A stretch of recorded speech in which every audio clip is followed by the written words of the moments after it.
Nobel prize एक ऐसा नाम जो किसी को मिल जाए तो पूरी दुनिया भर में एक अलग ही पहचान होते हैं। इसे इस तरीके से समझे कि जैसे नीट में 25 लाख बच्चे बैठते हैं लेकिन गवर्नमेंट सीट मिलते हैं लगभग 60,000 बच्चों को। मतलब गवर्नमेंट सीट पाने की संभावना 2.4% है। मतलब हर 100 व्यक्ति में से सिर्फ 2 को मिलते हैं, जिस वजह से गवर्नमेंट सीट का वैल्यू क्या है वो नीट के बच्चों को पता है। इसी तरीके से नोबेल प्राइज पूरी दुनिया में से लगभग हर साल 8 से 15 लोगों को मिलते हैं। पूरी दुनिया में 8.2 बिलियन लोग हैं, मतलब 823 करोड़ लोग। तो इसका वैल्यू क्या होंगे आप खुद अंदाजा लगा सकते हैं। और नोबेल प्राइज को हर साल दिया जाता है, लेकिन क्या आपने सोचा है ये नोबेल पहली बार कब दिया गया और इसका शुरुआत कैसे हुआ? और इस साल 2025 में अक्टूबर में जो नोबेल प्राइज देने का घोषणा किया गया है वो किनको और किस लिए मिला है, इन सारी चीजों की जवाब मिलेगा इस वीडियो में। लेकिन सबसे पहले सब्सक्राइब तो करो। कर लिया सब्सक्राइब? आई होप आपने सब्सक्राइब कर लिया होंगे। तो चलिए वीडियो को शुरू करते हैं।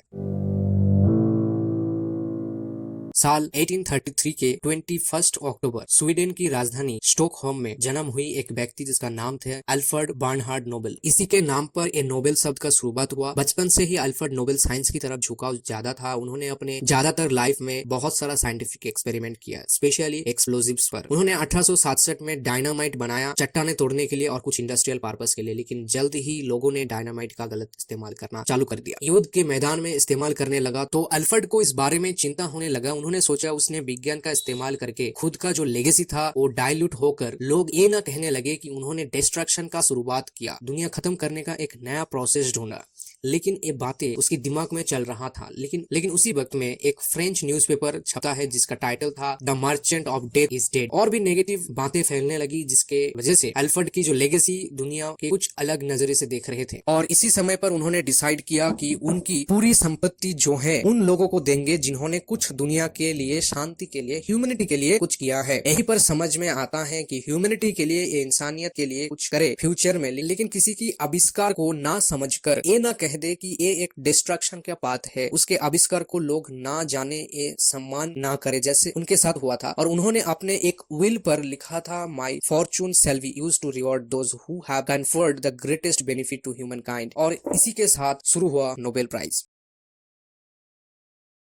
और उन्होंने अपने विल पर लिखा था कि कौन कौन सी क्षेत्र में इस नोबेल प्राइज को दिया जाना चाहिए। और वो थे physics, chemistry, medicine, literature, peace में। और बाद में इकोनॉमिक साइंस भी ऐड हुआ। और इसके साथ 1901 में पहली बार नोबेल प्राइज दिया गया था। जैसे हमारे इंडिया में पहली बार नोबेल मिला था रविंद्रनाथ टैगोर को 1930 में, गीतांजलि के लिए मिला था लिटरेचर में। उसके बाद सीवी रमन को मिला था रमन इफेक्ट के लिए 1930 में। वैसे मैं आपको बता दूं कि मैंने सीवी रमन के ऊपर एक वीडियो भी बनाया है, मेरे चैनल पर है, आप जाके देख सकते हैं, लिंक डिस्क्रिप्शन में है, या मेरे चैनल पर जाके, या फिर ऊपर आइकन में वीडियो शो हो रहा है, वहां से देखिए। 1998 में अमर्त्य सेन इकोनॉमिक्स में, 2014 में कैलाश सत्यार्थी पीस के लिए, और इसके अलावा हरगोविंद खुराना, सुब्रमण्यन चंद्रशेखर, VS नैपुल, वेंकटरमन रामकृष्णन, अभिजीत बनर्जी को भी मिला है। और एक बात है कि इस पूरी दुनिया में पहली बार किसी औरत ने नोबेल प्राइज जीता है, वो थे मैरी क्यूरी। और उन्होंने तो नोबेल एक बार नहीं 2 बार जीता है। तो पूरी दुनिया का पहला औरत जिन्होंने 2 बार नोबेल प्राइज जीता है, उसका नाम था मैरी क्यूरी। पर ऐसे मैं आपको दोबारा बता दूं कि मैरी क्यूरी के बारे में भी मेरे चैनल पर एक पूरा वीडियो है, आप जाकर चेकआउट कर सकते हैं, और लिंक डिस्क्रिप्शन तो मिल ही जाएगा। और उसी तरीके से हर साल अक्टूबर महीने में किसको नोबेल प्राइज मिला या मिलना चाहिए, इस बारे में ऑफिशियली अनाउंसमेंट किया जाता है। और इस नोबेल प्राइज को दिया जाता है एक सेरेमोनी के माध्यम से 10 दिसंबर को। और ये जो डेट है ये फिक्स्ड है, मतलब हर साल अक्टूबर में अनाउंस होंगे एंड 10 दिसंबर को प्राइज दिया जाएगा। और इस साल 2025 में भी ऐसा हुआ है, जब अक्टूबर महीने में अनाउंस्ड हुआ नोबेल प्राइज का विनर का लिस्ट। तो चलिए जान लेते हैं इसको कौन सी क्षेत्र में इस बार 2025 में नोबेल मिला है। 6 अक्टूबर 2025 को अनाउंस्ड हुआ फिजियोलॉजी और मेडिसिन में, जहां पर मिला Mary E Brunkow, Fred Ramsdell and Simon Sakaguchi को पेरिफेरल इम्यून टॉलरेंस के लिए। ये peripheral immune tolerance system secondary lymphoid organ में पाया जाता है, जैसे कि स्प्लीन हो गया, टॉन्सिल हो गया, एटसेट्रा, जहां पर हमारे इम्यून सिस्टम फॉरेन पार्टिकल से रिएक्ट करता है। इसके बाद 7 अक्टूबर को फिजिक्स में मिलता है जॉन क्लार्क को, Michel H Devoret and John M Martinis को, जहां पर टनलिंग एंड एनर्जी क्वांटाइजेशन के बारे में, जो quantum mechanics and electric current के रिलेशन पर बेस्ड है। और ये ज्यादातर सुपर कंडक्टर और जोसेफ्सन जंक्शन में देखा जाता है। और 8 अक्टूबर को केमिस्ट्री में मेटल ऑर्गेनिक फ्रेमवर्क के लिए मिला Susumu Kitagawa, Richard Robson and Omar M Yaghi को। वहीं पर 9 अक्टूबर को लिटरेचर में मिला लाहस्लो करावस नाहोरकाई। एंड 10 अक्टूबर को नोबेल पीस प्राइज मिला मेरिया कोरिना माचादो को। एंड फाइनल अनाउंसमेंट हुआ इकोनॉमिक्स पर, 13 अक्टूबर को इकोनॉमिक्स पर मिला Joel Mokyr, Philippe Aghion and Peter Howitt. एक और सवाल आपके मन में शायद आ रहा होंगे कि कौन वो लोग होते हैं जो नोबेल किसको देना चाहिए ये डिसाइड करता है। किसी को भी रैंडमली पकड़कर नोबेल तो नहीं दिया जाता। तो इसके लिए एक नॉमिनेशन प्रोसेस होता है, सिलेक्शन प्रोसेस होता है। तो चलिए इस प्रोसेस के बारे में हम थोड़ा जान लेते हैं। सबसे पहले ये जानना जरूरी है कि नोबेल प्राइज एक ही इंस्टीट्यूट नहीं देते। अल्फ्रेड नोबेल के विल के अकॉर्डिंग अलग अलग कैटेगरी के लिए अलग अलग कमेटी बनाना चाहिए और इस हिसाब से फिजिक्स और केमिस्ट्री देता है royal Swedish academy of science, medicine और फिजियोलॉजी देता है स्वीडन की कारोलिंस्का इंस्टीट्यूट, लिटरेचर पर स्वीडिश एकेडमी, पीस प्राइज के लिए ओस्लो की नॉर्वेजियन नोबेल कमेटी, इकोनॉमिक्स पर सेवेरिया रिक्स बैंक जो स्वीडन की सेंट्रल बैंक है। नोबेल प्राइज अक्टूबर में अनाउंसमेंट होते हैं और दिसंबर में दिया जाता है, लेकिन इसकी जो प्रोसेस होता है वो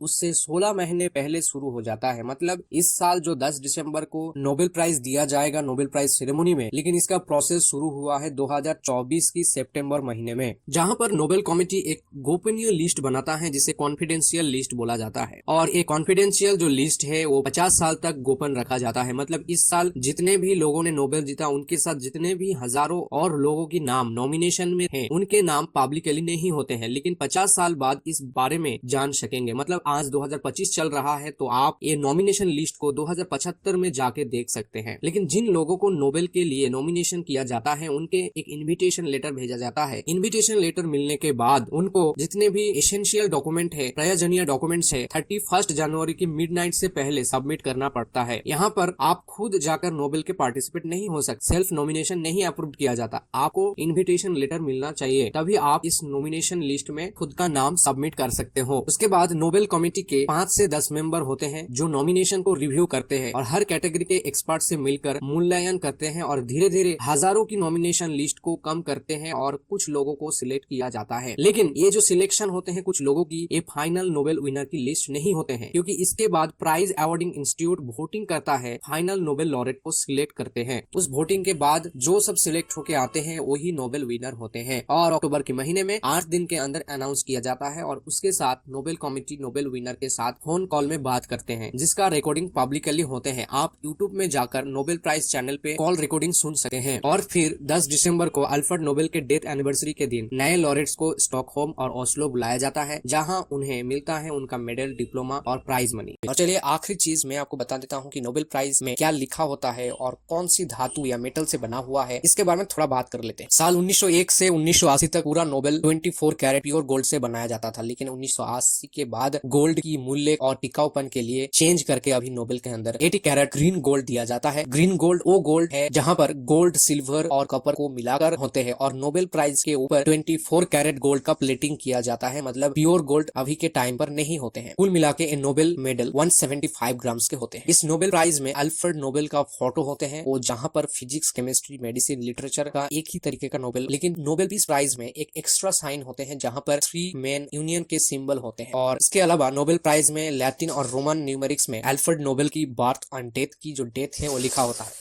जैसे NAT मीन्स नाटस यानी जन्म, उसके बाद MD, CCC, XXX, III means 1833। लेकिन कैसे? इन रोमन न्यूमेरल में M का मतलब होता है 1000, D का मतलब होता है 500, CCC का मतलब होता है 300, XXX का मतलब होता है 30 एंड III का मतलब होता है 3। टोटल होता है 1833 और उसके नीचे OB डॉट होता है, मतलब ओबिटस यानी डेथ, जहां पर लिखा होता है MD, CCC, XCVI मतलब 1896। इस तरीके से MD, CCC 1800 हुए and XC 90 and VI 6, total 1896। कुल मिला के Alfred Nobel was born in 1833 and passed away in 1896।